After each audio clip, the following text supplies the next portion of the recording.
Alors bonjour, bon après-midi à tous. Je vous avais promis que j'allais revenir vous parler de mon expérience et de ma rencontre avec l'infirmier par rapport au retrait des électrodes percutanées dans la situation. Excusez-moi, au niveau lombaire. Je perds la boule quand je dis à tous ceux qui me parlent, quand on a des douleurs chroniques, c'est un des symptômes, c'est que parfois on bafouille ou on va hésiter quand on va parler, on perd la tête un peu, dans le sens qu'on perd nos idées. Alors, je vous remercie de votre indulgence à l'avance.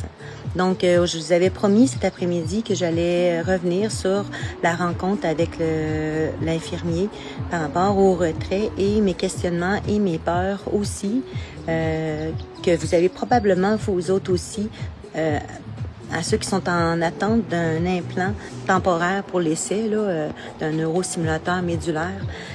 Moi, c'est au niveau lombaire, mais il y en a d'autres que c'est au niveau cervical.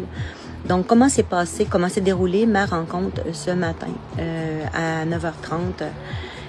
Donc, je suis partie avec mon mari. Et là, je me suis rendue à mon rendez-vous toute seule. Mon mari, lui, a stationné et j'ai réussi à marcher toute seule jusqu'à l'endroit où est-ce que je devais avoir mon rendez-vous. Et là, j'ai décidé d'expérimenter en même temps mon 3e programme que j'avais jamais expérimenté. Ayant peu de temps, j'avais essayé pendant 2 jours le programme que la personne du départ m'avait fait. Ensuite, quand j'ai rencontré avec le suivi médical de la rencontre immédiatement, genre 2 jours après l'intervention chirurgicale de l'implantation d'essai, j'avais rencontré l'infirmière qui m'avait modulé un autre programme et qui lui ciblait un peu plus haut, autrement dit en bas des seins jusqu'au pied encore. Et ce programme-là, je l'ai expérimenté pour faire ma marche, pour faire la tondeuse, puis faire les activités que je faisais avant de me faire implanter temporairement pour voir quels effets ça faisait sur moi, notamment les ressentis, si j'avais si j'avais plus de facilité à faire mes tâches, passer la balayeuse, tout ça, avec ce programme-là. Lorsque j'étais dans la salle d'attente et puis là, je savais qu'il me restait quelques minutes avant le retrait des électrodes, je me suis dit, c'est le temps d'essayer le 3e programme qui était un peu, je l'appelle invisible, dans le sens que c'est un programme qu'on ressent comme pas, qu'on sait, j'active le programme, mais je ne le sens pas. Donc, il n'y a pas de picotement, il n'y a rien. Donc, là, j'ai décidé de l'essayer et j'avais un bien-être, mais je ne savais pas si c'était dû à ça. Mais c'est sûr que je me disais, si j'allais avoir l'implantation permanente, c'est quelque chose que je vais essayer parce que c'est peut-être un peu invasif, ok, de recevoir des stimulations un peu comme des parasthésies, toujours un peu comme des feux d'artifice jusqu'aux orteils, jusqu'aux pieds. Donc, c'est très, très doux. L'autre neurostimulation très invisible. Comment s'est déroulée ma rencontre? Une fois que j'ai été appelée, j'ai rentré dans le bureau et là, j'ai dit, bon, là, j'ai plein de questionnements. Comment ça marche? Est-ce que j'ai le droit d'abord, parce que j'avais promis à tous ceux qui me regardent, qui me suivent, de vous montrer, si c'était possible, une vidéo du retrait en tant que tel, des neurostimulateurs qui sont implantés de manière temporaire. Et clairement, l'infirmier m'a dit qu'il n'acceptait pas ça, lui, et qu'il fallait même pas que je lui redemande. C'était correct. Il a le droit, il est dans ses droits. Okay? Donc, après, je lui ai demandé, est-ce qu'on est gelé? Est-ce qu'on a une pilule qui nous aide un peu comme antidouleur? Il dit non, pas du tout. Vous allez sentir un pincement, c'est selon ce que j'ai déjà entendu. Puis, souvent, quand j'enlève les électrodes, on dit, c'est déjà fait. OK, donc là, c'est le moment, j'enlève ma sacoche, je soulève mes vêtements, puis là, je dis, OK, je suis prête. Il me demande de m'allonger sur la table du côté gauche et de recroqueviller mes jambes vers mon ventre. Et là, je me mets à parler avec lui parce que je m'inquiète en même temps. Fait que là, lui, il me désinfecte, il enlève les pansements. Il me dit qu'est-ce qu'il fait, là. Puis là, tout d'un coup, il me dit, là, vous allez sentir un petit pincement. Et boum, c'était déjà retiré. J'ai dit, vous avez déjà retiré? Ah! Ben, c'était déjà. Donc, j'ai rien senti. Rien que dalle. J'ai oublié de regarder les électrodes, qu'est-ce qu'elles avaient l'air. Je voulais les voir dans la poubelle, mais il avait accepté que je les vois. Puis finalement, je suis partie. Et là, ben, juste avant de partir, juste à la toute dernière minute, le docteur s'est pointé dans le local. Et là, il dit, bon, OK, c'est correct. À quelle hauteur vous êtes satisfaite? Moi, j'ai dit à peu près à 70%. Donc, le docteur a tout de suite dit, c'est parfait. Il rentre dans son bureau. Puis il dit, bon, mais là, je vais remplir les papiers administratifs pour faire la demande pour que vous ayez l'implantation permanente. Voilà. Je vais juste vous rassurer que moi, quand j'ai eu mon invalidité permanente en 2024, mon orthopédiste a donné mon nom à Québec pour que je sois vue par un neurochirurgien.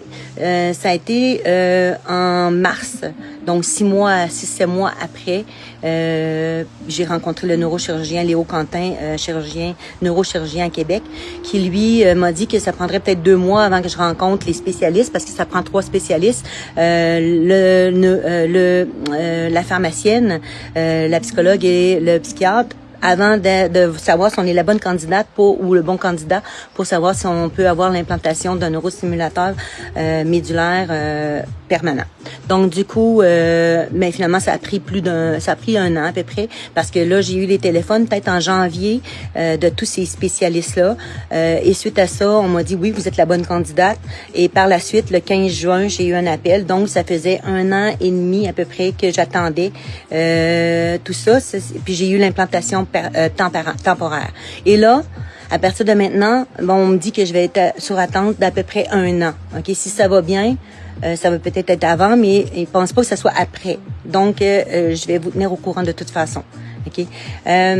Donc, comment je me suis sentie après quand je suis sortie de l'hôpital?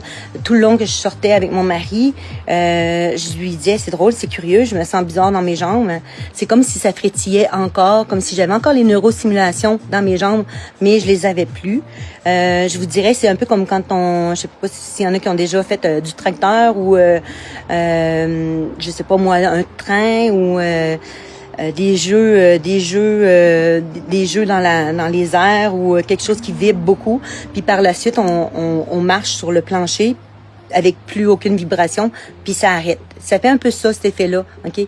J'ai vraiment l'intention, quand je vais avoir mon neurostimulateur, d'avoir, de prendre aussi l'option silencieuse, OK? Parce que je pense que ça va être bon pour tout, je crois. Et aussi, on m'a dit que lorsque ça va être implanté permanent, c'est que je vais sentir le boîtier près de ma fesse, autrement dit, sur le dessus de ma fesse. Je vais le sentir et quand je vais m'asseoir, je vais probablement avoir mal un petit peu, mais ils peuvent pas le mettre à l'intérieur plus profondément que ça, donc c'est un peu superficiel, mais il est quand même beaucoup plus petit que celui que je vous ai montré, qui était le temporaire, là. Et j'ai dit les fils, est-ce qu'il y a autant de fils? Ils ont dit oui. Donc, on les tourne. Et je dis, qu'est-ce que le corps fait avec tout ça? Est-ce qu'il se fait un tissu protecteur? Ils ont dit oui, évidemment, il va y avoir des tissus le corps se protège de ces fils-là, mais ça permet justement les mouvements quand on s'étire ou quand on se penche, pour pas que les électrodes soient débranchées dans le corps à tout moment. Ça donne une latitude. C'est pour cette raison-là qu'ils vont laisser les fils, le long fil, à l'intérieur du corps. Bon, alors c'était mon aventure que je voulais vous raconter ce matin, cet après-midi, puis je vous promettais de vous en parler. Je vais poursuivre mes chroniques, puis je vais parler de mes douleurs, comment je vis mes douleurs à tous les jours, parce que je pense que c'est important qu'on en parle. Ce sont des douleurs invisibles, c'est parfois difficile à vivre. Je vous ferai peut-être pas des chroniques à tous les jours, mais je vais l'en faire, juste parce qu'on veut s'entraider, on est là pour s'aider les uns les autres. On est ici sur la planète pour ça, je crois. Donc, puis moi, j'ai de l'aide de vous qui m'accompagnez au fil du temps, en étant avec moi à distance, mais ça m'aide aussi. Et des douleurs chroniques, on est souvent isolé, mais on peut, avec le partage, vivre d'autres choses. Alors, je vous remercie infiniment de de tout votre soutien, et de vos partages s'il y a lieu, parce qu'il y en a beaucoup qui m'écrivent. Donc, je réponds du mieux que je peux. Je vous avise quand même, je vous rappelle que je suis pas docteur. Je suis le sujet et le chercheur à la fois des sensations et d'essayer de documenter tout ça par le vécu. Donc, c'est un peu comme une recherche-action participative. Ou plutôt recherche-action, où est-ce que le scientifique est le sujet et essaie de documenter quelque chose, une question. Donc, comment vivre l'implantation d'un neurostimulateur médulaire percutané de manière permanente ou impermanente, selon le cas. Là, aujourd'hui et cette semaine, c'était de manière impermanente, parce que là, la suite, c'est l'implantation permanente.